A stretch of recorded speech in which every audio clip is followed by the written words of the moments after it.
Hola, hola a todos. Bueno, este video voy a grabarlo porque he tenido solicitud de muchos compañeros y de muchas personas, incluyendo fuera de aquí del estado, pidiendo mi opinión con respecto a lo que está pasando eh, ahora con la emisión del documento de trabajo titulado Marco Curricular y Plan de Estudios 2022 de la Educación Básica Mexicana, emitido por la Dirección General de Desarrollo Curricular. Entonces, ante la imposibilidad que tengo de dar respuesta por separado a las solicitudes, es que he decidido empezar a grabar videos con reflexiones, con análisis y, de ser posible, con algunas orientaciones para que los profesores y profesoras de educación básica puedan ir teniendo aquellos elementos llamados referentes para comprender la propuesta, para comprenderla, valorar su viabilidad en cada una de las escuelas y, ¿por qué no?, también la crítica. Entonces, voy a empezar, hice una pequeña preparación porque en realidad no va a ser el único, va a ser una secuencia de videos y espero que les sirva y, sobre todo, espero que en los espacios donde se publique haya participación de parte de ustedes, porque las preguntas, las dudas, la crítica, los cuestionamientos resultarían de mucho valor para ir haciendo la secuencia de videos.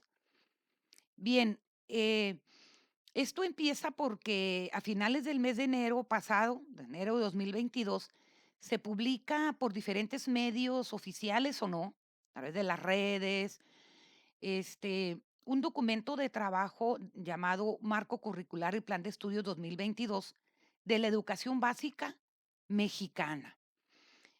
Es importante que veamos el título completo, ¿no? Porque dice que solo es un marco curricular. Ujú. ¿Para qué? Para la educación básica y especifica mexicana. No nos debemos perder de eso, mexicana. Entonces, a partir de que se publicó, se empezaron a desarrollar una serie de asambleas para analizar este documento de trabajo por parte de la Secretaría de Educación Pública en cada uno de los estados, para revisarlo, para analizarlo y para empezar a construir algunas ideas, propuestas para la construcción de los materiales educativos, ¿verdad? No solo para los libros de texto, sino para la serie de materiales educativos que habrán de reforzar este marco curricular nuevo para la educación básica mexicana. Parece ser que, aunque en nuestro estado, pese a los cambios de gobierno que hemos tenido, no se está preparado con respecto al análisis de esta nueva propuesta, que se va a poner en marcha indiscutiblemente en el mes de agosto. Esta propuesta está completamente articulada con el proyecto de la Cuarta Transformación, solo que para comprenderla los profesores y las profesoras tendrían que haber tenido mucho tiempo para formarse dentro de la teoría crítica, dentro del pensamiento crítico, dentro de las pedagogías críticas. Entonces, voy a empezar con un pequeño o con un breve escenario de lo que ha pasado a partir de esa publicación hasta el día de ayer.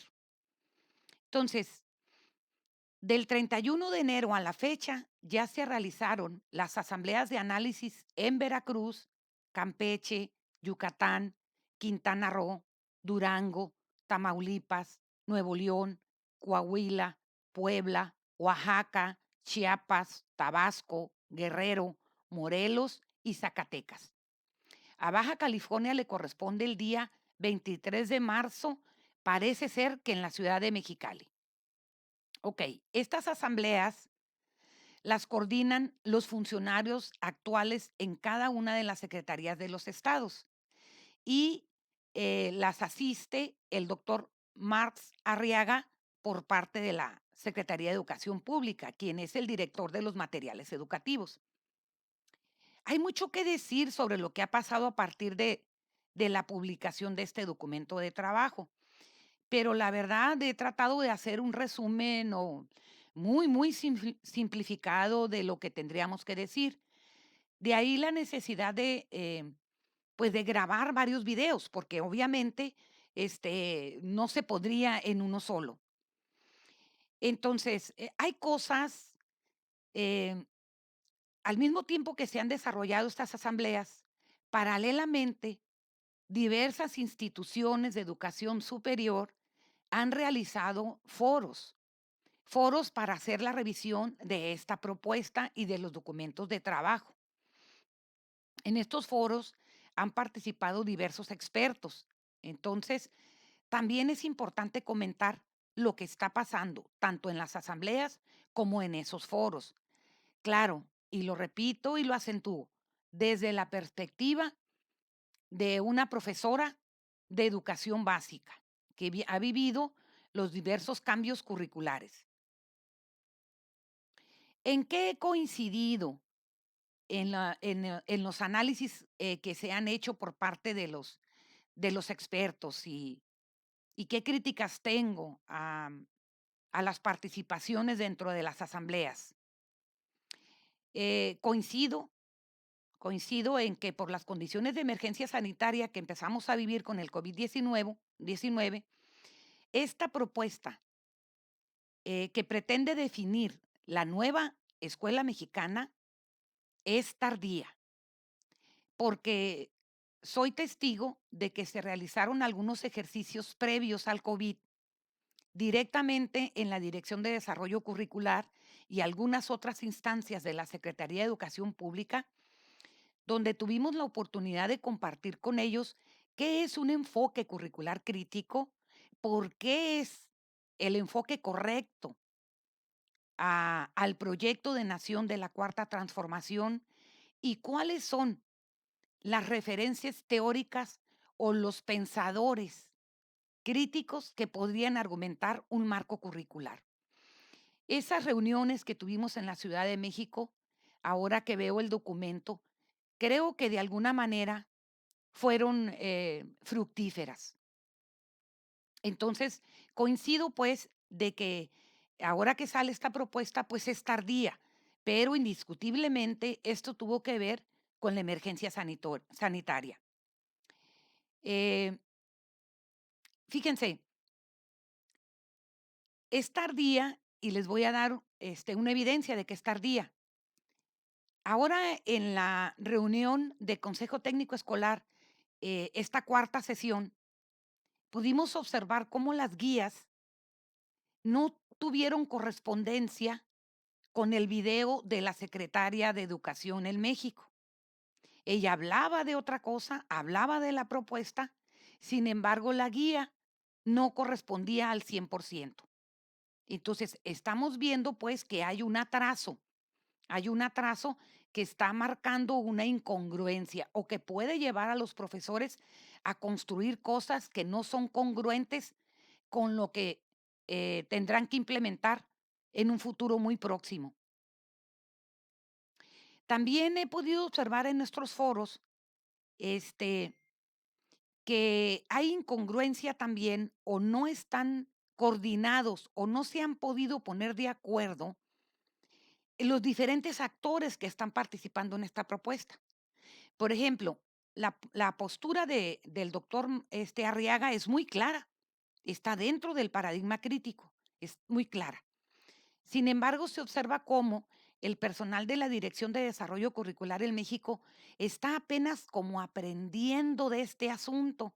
Por lo tanto, aún incorpora al documento algunos términos que no serían congruentes con el enfoque crítico. Por otro lado, el personal de gestión educativa también tiene ahí algunas incongruencias. Y no se diga los movimientos de funcionarios que hemos tenido en el Estado, que definitivamente el criterio no es atender o hacer posible la implementación de este marco curricular en cada uno de los estados. Situación que a la postre considero va a generar un problema mayor y lo toco más adelante. El argumento lo digo más adelante. Entonces, creo que vamos a vivir apenas un periodo de ajuste entre funcionarios y entre posturas teórico-pedagógicas, paradigmáticas, de paradigma, esencialmente, de aquí a unos 3 meses. Esperemos que esto sea salvado de buena voluntad. Miren, hay cosas que también coincido con respecto a lo que ha sucedido en estos foros. Con muchas no, y también lo voy a decir más adelante. Pero, por ejemplo, Ángel Díaz Barriga, quien ha sido un estudioso del currículo y que ya cuando se implementó este modelo curricular por competencias, él advertía de los peligros, ¿verdad? De los peligros de ese modelo curricular por competencias. Entonces, ahora en el primer foro que participa, nos dice, ¿no? Argumenta que los profesores y las profesoras de educación básica no deben esperar un curso salvador que les diga cómo implementar esta propuesta. No deben esperar el curso salvador, porque esta propuesta implica un cambio de paradigma educativo y no puede resolverse solamente con un cursito. Incluso nos invita a rechazar de tajo las palabras capacitación y actualización. Entonces, esta propuesta curricular implica también una reingeniería de los sistemas educativos, puesto que están anclados a estructuras fijas y cerradas, la formación continua, por ejemplo, con actualizaciones y capacitaciones. No va a ser posible ni actualizaciones ni capacitaciones. No serían efectivas. ¿Por qué?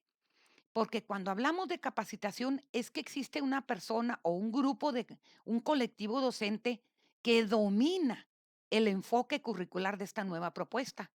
Situación que no existe, sí existe, pero no están en la estructura del sistema educativo y por ende tampoco se puede actualizar porque esta propuesta no es un cambio curricular. Lo especifico adelante, ¿no? Otra de las cosas que sí coincido y que se está hablando ahí en estos foros es el gran reto que implica implementar esta nueva propuesta de escuela mexicana, puesto que el magisterio en servicio, incluyendo el que se está formando en las normales, se ha basado su formación, haciendo referencia a la formación, dentro del paradigma eficientista desde hace 40 años. Estamos hablando de esta referencia que tiene que ver con la tecnología educativa, los aprendizajes, los objetivos de aprendizajes generales específicos, y luego a partir del más o menos del 2000, donde se introducen las competencias y luego los aprendizajes esperados, y luego los indicadores de logro. Ese es un paradigma eficientista, en donde el criterio máximo para evaluar un paradigma de este tipo es el término de calidad, ¿verdad? Entonces, cuando uno lee esta propuesta que está basada en el enfoque curricular crítico, elimina por completo todos esos términos. Por lo tanto, estos profesores formados en ese paradigma y que no entraron a ninguna experimentación dentro de un paradigma o un currículo desde el enfoque crítico, están imposibilitados, no están faltos de voluntad, hay que aclararlo, pero sí imposibilitados desde sus referentes, tanto para hacer un análisis, mucho menos para compartir una propuesta coherente con este marco curricular. Entonces, eso también lo advierten los expertos y es una advertencia interesante, puesto que este marco curricular habla de progresiones de aprendizaje que se dan en espiral.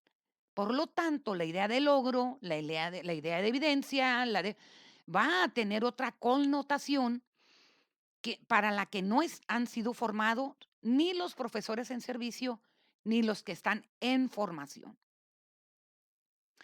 Esto se los comento y hay prueba de ello porque le he dado seguimiento a cada uno de los foros que se han desarrollado, las asambleas, perdón, las asambleas que se han desarrollado por parte de la secretaría. Están los videos, todos los he visto, los he escuchado, analizado y he tomado mis notas, sobre todo de las propuestas que están haciendo los que asisten y del discurso de las autoridades que están coordinando los foros en cada estado, que es completamente contradictorio al discurso del doctor Arriaga. Entonces, ¿qué ha pasado en esos foros? Los participantes, formados en un paradigma eficientista, andan pidiendo que se vuelva a la taxonomía de Bloom, que es incomprensible lo que se plasma en el documento como rasgos globales de aprendizaje, puesto que los verbos no coinciden y no los entienden, que tampoco les parece muy clara la propuesta. Y bueno, una serie de cuestionamientos que observamos discursos contradictorios, ¿no? Es más bien una resistencia a dejar un paradigma con el que se ha logrado un status quo, porque en su mayoría, discúlpenme, pero la gente que ha participado, pues no son profesores frente a grupo, en su mayoría son personas de la misma secretaría, inspectores, jefes de sector, que han logrado un status quo con el paradigma eficientista y que obviamente presentarán resistencia para abandonarlo. Y ahorita argumento también por qué. Otro planteamiento con el que sí coincido y que además aplaudo, igual que los que han participado en los foros, pero creo que les ha faltado detallar un punto que yo sí quisiera aclarar aquí. Ellos hablan, el documento, el marco curricular, plantea la libertad de cátedra para profesores y profesoras de los 3 niveles de educación básica en México. Este asunto no tiene precedentes. En México no tiene precedentes. Y no considero para nada que sea una lavada de manos de parte de la Dirección de Desarrollo Curricular. No, no es eso. No es una lavada de manos, mucho menos es un descuido, como algunos expertos lo están afirmando. Miren, ¿por qué se incrustó? ¿Por qué se argumentó como fundamento de esta nueva propuesta la libertad de cátedra para los profesores de básica? Porque se lo ganaron. Los profesores de básica se ganaron la libertad de cátedra.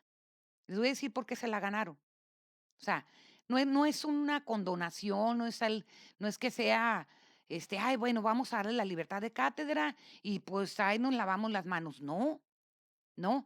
Los profesores de básica, ahora con el escenario de la pandemia, mostraron un profesionalismo y un compromiso increíble con la educación, incursionando en un modelo de escuela híbrida sin ninguna orientación por parte de las autoridades estatales. Mm, mm. Inclusive aquellas orientaciones leves que les llegaron a dar fueron inadecuadas y fueron incorrectas. Entonces los profesores sacaron la casta y pusieron en ejercicio saberes pedagógicos que fueron construyendo con sus educandos al mismo tiempo. Entonces, si algo se puede rescatar en materia educativa de lo que vivimos en el escenario de pandemia, es gracias a los profesores de educación básica, no a las orientaciones adecuadas que les hayan dado. Así no es cierto, no es verdad. Entonces, obviamente, los maestros, los profesores mostraron su profesionalismo. Esto implica que tienen el derecho a la libertad de cátedra como el resto de los niveles educativos. Entonces, en esas cosas sí coincido con respecto al análisis que hasta ahorita se ha hecho. Hay mucho que decir, ¿eh? Hay mucho que decir. Por eso es que les comento que me voy a ir haciendo videos y preferentemente cortos. ¿Con qué no he coincidido con los expertos que están haciendo los análisis? Miren, de entrada los expertos están haciendo un análisis tomando como referencia el concepto de reforma educativa. Todo dice, es que esta reforma educativa y es que esta reforma educativa. Error. El documento en ningún lado habla que es una reforma educativa. Dice que es una transformación curricular. Busca una transformación curricular, lo cual es correcto, congruente con un enfoque curricular crítico. Ujú. Porque un enfoque curricular del paradigma eficientista nos daría un currículo terminado totalmente, un currículo acabado, hecho por otros, quién sabe desde dónde, y con referentes extranjeros. Entonces, lo único que se hace cuando se habla de reforma educativa, se quita un currículo y se pone otro. Se quita A para poner B, pero ese B tiene referentes en el A, porque evalúa el A y entonces el B pretende mejorar o actualizar el A. Cuando eso sucede, hablamos de una reforma educativa, efectivamente. Pero cuando hablamos de una transformación curricular, no puede compartirse un documento acabado. Es decir, no será propiamente, no por lo pronto, ni en un tiempo largo, un currículo tal como lo conocemos. Y eso debemos estar muy conscientes los profesores de básica. Entonces, ¿qué es entonces una transformación curricular? Que estamos hablando de que efectivamente hace una evaluación crítica, ¿no? Del currículo anterior y marca y argumenta un alto de ese currículo. Y entonces justifica la necesidad de empezar a construir currículo, pero desde otro lugar epistemológico. ¿Cuál es ese lugar epistemológico? El paradigma crítico, que tampoco puede entrar de golpe y porrazo. Tendrá que ir entrando de manera gradual. Entonces, ¿qué es este documento? Es el anuncio de un alto. ¿Y por qué nos pide que hagamos un alto? Que ya no desarrollemos la educación como se ha venido desarrollando en México durante más de 50 años, que ya tenemos que pararle a esto de las competencias y los logros, es decir, al paradigma eficientista, porque justifica la crisis civilizatoria en la que estamos ahorita, en este presente.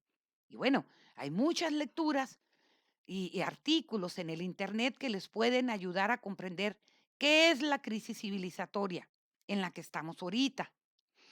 También hace una crítica severa porque ese paradigma eficientista estuvo anclado a algo que se le llama hipereducación.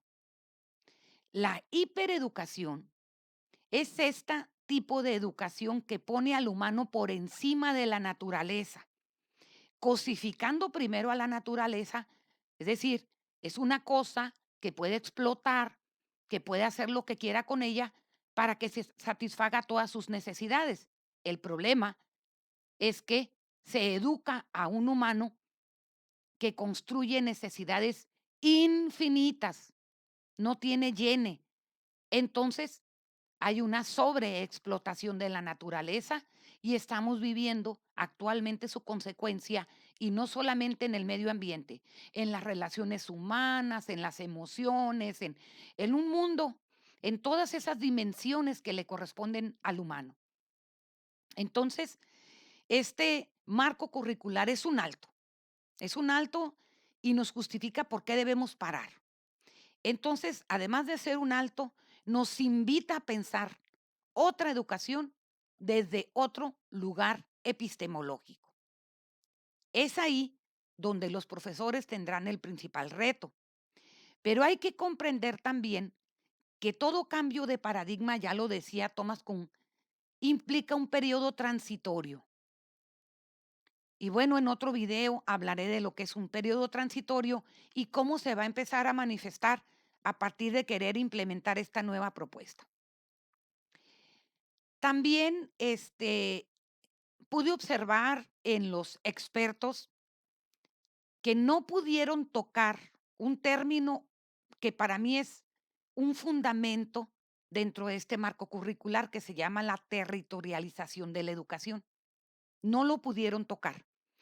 Lo confunden con contextualización, lo confunden, ni siquiera lo mencionan, porque es un término que no es propio del paradigma eficientista.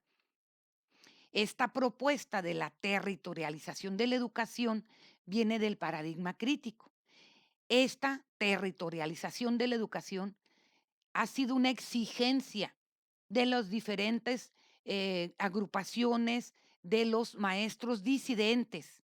¿Por qué? Porque este fundamento, porque es un fundamento, viene de las epistemologías del sur, del paradigma crítico latinoamericano específicamente.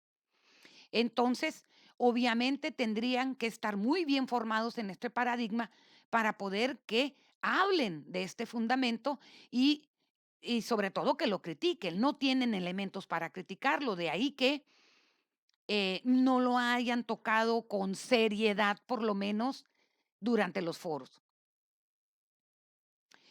Eh, Otra cosa que pude observar en estos foros es que efectivamente son expertos, todos ellos, todos los que participan, pero son expertos en un área de conocimiento, en algo muy específico. Entonces, con esa pequeña lupa, pues hacen un recorrido de todo el documento, pero desde esa pequeña lupa. De tal suerte que cuando llega a un punto importantísimo, que está planteado en el programa de estudios, donde dice, dejamos atrás las asignaturas, no más el enfoque disciplinar en educación en México, porque fragmenta y porque parcializa la educación, no permite al ser comprender, estudiar y criticar la totalidad o la realidad en su totalidad, ¿verdad? Entonces desaparecen las asignaturas y ellos son expertos de asignatura.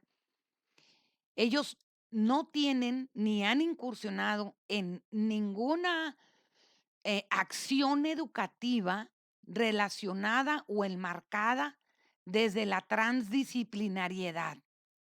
Por eso la idea de campo formativa o formativo le están haciendo análisis, pero desde una perspectiva disciplinar. Y por lo tanto, sus comentarios y críticas se están quedando cortos. No van a auxiliar en gran medida a los profesores de educación básica.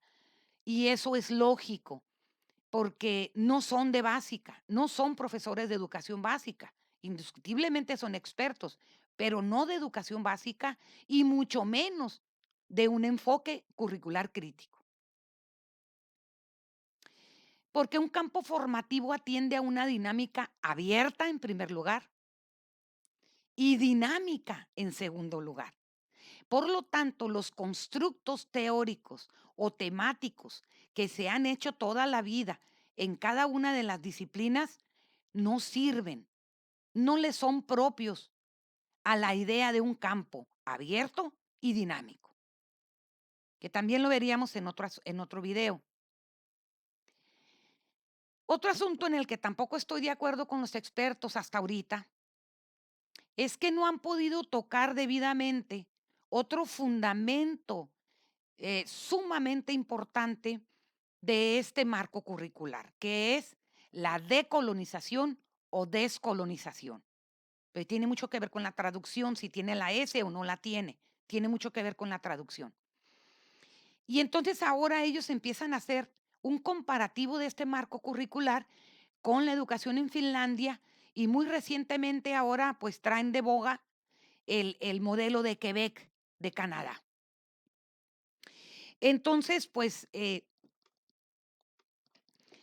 creo que tienen que darse cuenta que ni uno ni el otro les sirve para usarlo como referencia para hacer un análisis crítico de este marco curricular. No les sirve, porque parece que no leyeron completamente el título del documento. Y el documento dice educación básica mexicana. Entonces, ha quedado cortas sus participaciones y no han podido comprender las implicaciones que tiene el fundamento del documento llamado decolonización o descolonización. Habría que entrar, pues, a este paradigma crítico que se está configurando desde las epistemologías del sur.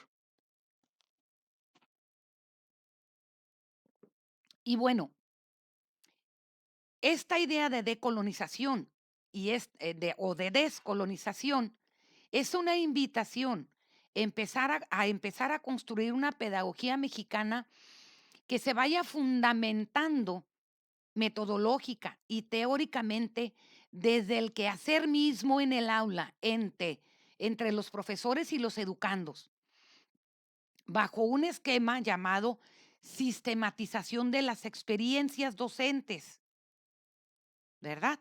Entonces implicaría tomar en cuenta a esta nueva generación de educandos por parte tanto del profesor como de todas las autoridades para no querer imponer principios pedagógicos no correspondientes a la sociedad mexicana actual.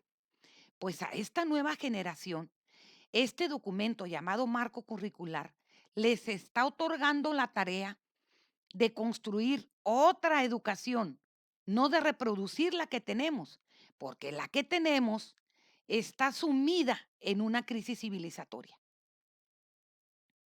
Entonces, aplaudo, sí aplaudo mucho este marco curricular, pero lo aplaudo preferentemente por todos los fundamentos que usa, aún con algunas incongruencias que ahí manejan los términos.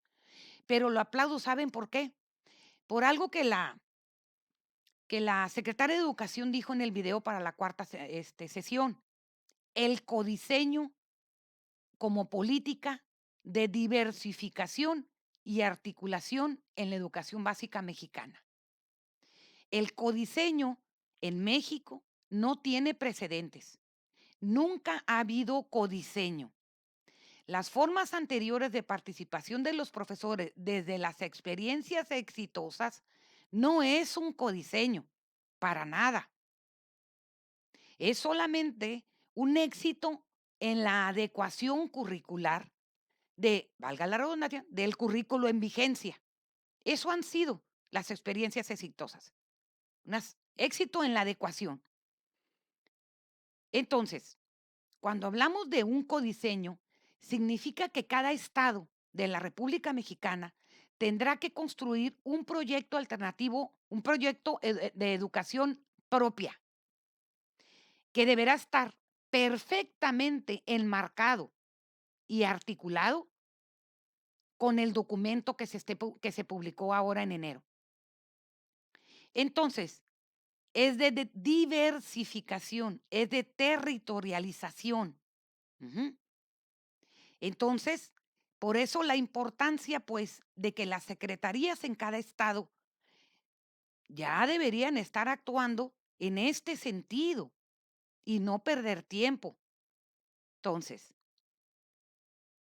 pero pues como ya lo decía nuestro compañero Ángel Díaz Barriga y sus acertados comentarios en el foro, no es tiempo de que los profesores nos sentemos a esperar las orientaciones que llegan por parte de las diversas autoridades, porque corremos el riesgo de que sean equivocadas, por la cuestión que yo ya les comenté. Ellas están formados en el paradigma eficientista de la calidad, de la eficiencia, de la funcionalidad, de la eficacia, el modelo por indicadores de logro que se publicó en Monterrey hace más de 20 años. Entonces, creo que van a tener que empezar a ocuparse de una reingeniería del sistema porque este nuevo marco curricular tendrá consecuencias interesantes, tendrá consecuencias laborales porque va a impactar a UCICAM, tendrá consecuencias estructurales porque va a impactar la forma en la que está estructurado el sistema educativo y va a requerir una reingeniería necesariamente, y va a impactar también la forma en cómo los sindicatos trabajan. ¿Por qué? Porque el maestro tendrá libertad de cátedra. La pirámide se invierte. Entonces, esto, a la postre, tendrá un movimiento, e impacto en todas las áreas, instancias, del tanto del sistema educativo, entendiendo sistema educativo, toda la estructura hasta la escuela, y sindicatos y también sociedad civil. Por eso es que dice que es una transformación. El otro asunto, tiene que ver, con que se va a desvelar se va a desvelar si los gobiernos, especialmente aquellos que vienen de una elección a favor de Morena, han comprendido realmente la cuarta transformación. Mucho va eso va a salir a la luz. Si los gobiernos realmente están acordes a la cuarta transformación, entenderán perfectamente este marco curricular y pondrán en ejercicio estrategias de implementación acorde y construirán un proyecto educativo propio, articulado al marco general curricular. Es decir, tendrán un codiseño, participarán, efectivamente en un codiseño. Solo si han comprendido la cuarta transformación, porque si no la han comprendido y solamente fue por política, partidista, pues definitivamente los profesores de básica, pues vamos a sufrir las consecuencias en este sentido, positivas o negativas, ¿eh? No tomo partido, positivas o negativas, porque puede ser que sí, no hay que dudar tan pronto. Entonces, comentarles también que, posterior a que se acaben las asambleas, que repito, a Baja California le toca el día 23 de marzo, hay que estar muy al pendiente quién participa. Afortunadamente, hay que considerar que todo esto ya se graba. Todo esto se graba, se sube al YouTube o al propio canal de la Dirección de Materiales Educativos y nosotros vamos a poder ver cómo participaron, desde dónde participaron las personas que el secretario de Educación, invite o permita participar. Por eso es importante que todos los profesores de cuenta propia empiecen a revisar este documento, para efectos de que cuando vean esas participaciones digan, mira, sí, sí vamos en ese canal Baja California, ¿no? O decir, oye, pues esas propuestas no tienen nada que ver con lo que está planteando el marco curricular. Entonces, poder en un momento dado asumir de cuenta propia el profesor la formación que tiene que tener para poder comprender esta propuesta. Eh, Voy a estar subiendo los videos al YouTube, porque aunque son para los compañeros que sí pusieron en juego el proyecto alternativo en Baja California, puesto que ellos ahorita sí tienen mucho referente del enfoque crítico, o sea, sí experimentaron empezar a construir una educación desde otro lugar epistemológico, aunque no haya sido posible consolidarlo en su totalidad debido a que se nos atravesó la pandemia. Pero aún en escenario de pandemia, quienes trabajaron el proyecto alternativo sí pudieron respetar enfoque crítico en la utilización o en la puesta en práctica de un modelo híbrido. Entonces, hay algunos referentes importantes y este video es para ellos son los que me lo han solicitado, pero voy a subirlo al YouTube, para los demás profesores que les guste el video, que lo consideren valioso y que además estén dispuestos a, pues, hacer, comentarios, pedirme temática, no sé, ¿verdad? O sea, allí va a estar a disposición y, pues, a quien los escuchen este video, pues, muchas gracias, ¿eh?